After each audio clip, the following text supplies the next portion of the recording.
through these, and you know, feel free to ask me questions, maybe to explain them more. Or, I might remember today what I was thinking the day I was writing this down. By asking questions, you might elicit a bit more out of me. The first one I put down there is to clarify your goal.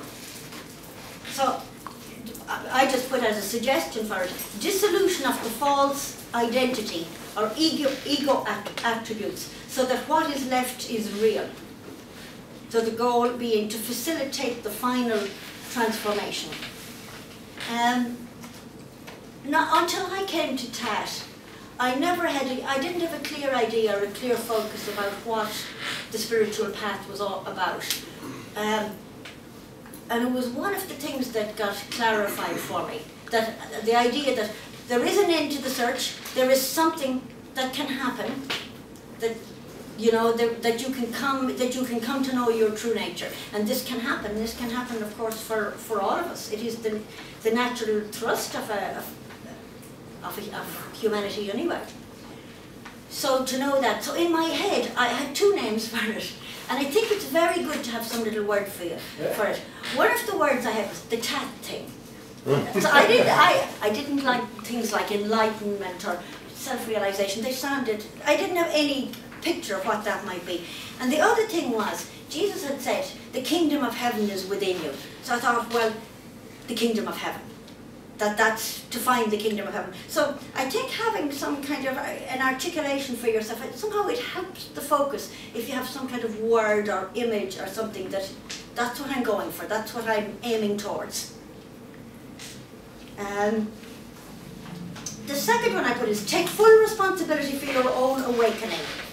And by awakening I mean coming to the end of the spiritual search because you have found what you have always been looking for.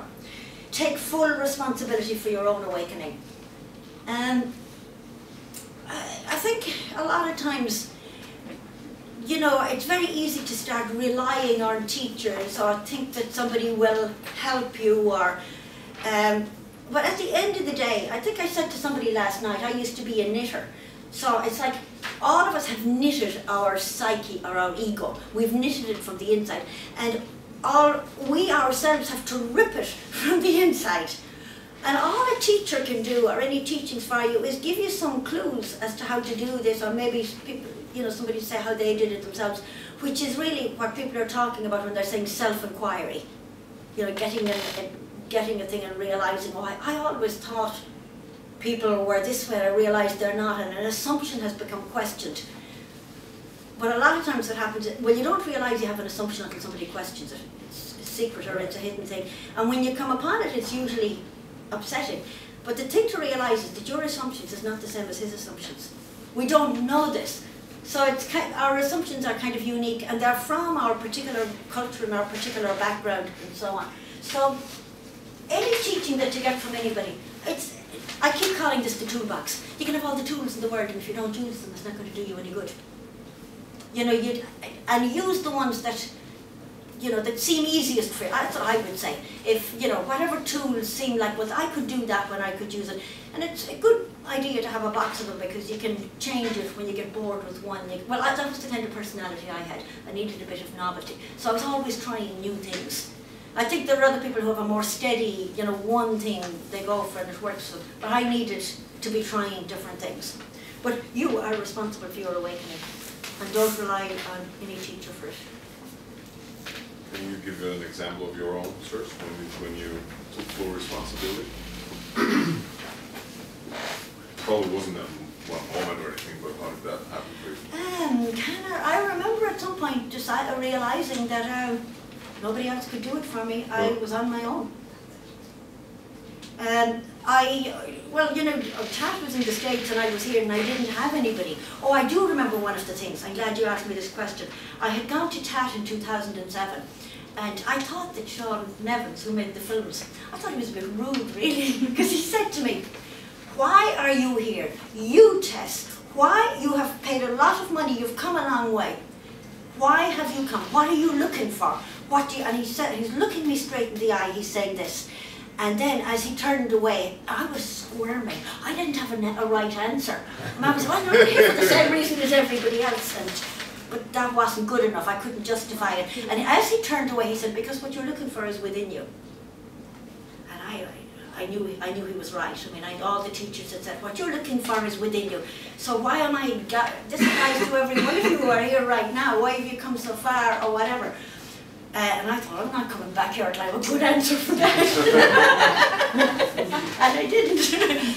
But it made me realise, you know, I could run all over the world, I could be going whatever. So that very question forced me to take, I had to take responsibility. It was within me. I was as likely to be found when I was standing at the kitchen sink at home as in West Virginia, whatever. So that was one example. I'm glad to ask me because I thought I didn't remember any, but there we go.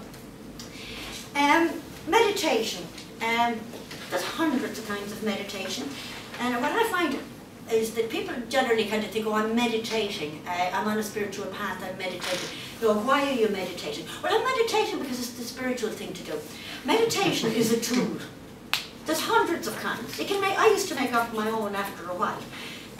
But at the end of the day, I would say that the meditation falls into two categories. One of them, which is, I put here, observation of thoughts, emotions arising, what's going on, and so on.